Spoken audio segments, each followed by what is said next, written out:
राज्यामध्ये सर्वच खाते महत्वाचे आहेत, राज्यातले सर्व डिपार्टमेंट महत्वाचे आहेत, पण दोन खाते महत्वाचे जास्त आहेत. जास्त म्हणजे त्या अर्थाने नाही म्हणत मी, कुणाला वाईट वाटावं, पण अनादी काळापासून, इंग्रजांचा काळ असो, मोगलांचा काळ असो, त्या काळापासून बाबा थांबरे, जाधव साहेब पुढे जात नाही, तुम्ही पुढे जाऊ नको. हा, इथेच मी निवेदन घेणार आहे जनतेमध्ये. तर मी सांगत होतो की अनादी काळापासून, इंग्रजांच्या काळापासून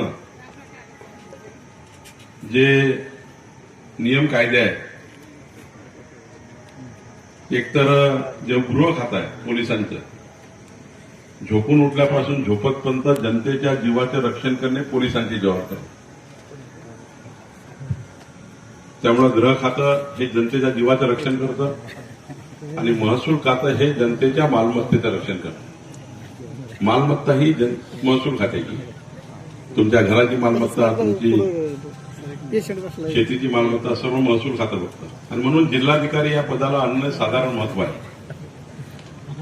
पण इकडल्या काळात काय झालं की जिल्हाधिकारी टीम महसूल खातं विसरून गेली. मी सर्वांनाच म्हणत नाही, सर्व खात्याच्या सर्व अधिकाऱ्यांनी. आता बघा, जर एका तालुक्यात करमाळ्यात आलो, छोटंसं मी ऍडव्हर्टाइजमेंट केली की मी जनतेचे निवेदन घेणार आहे.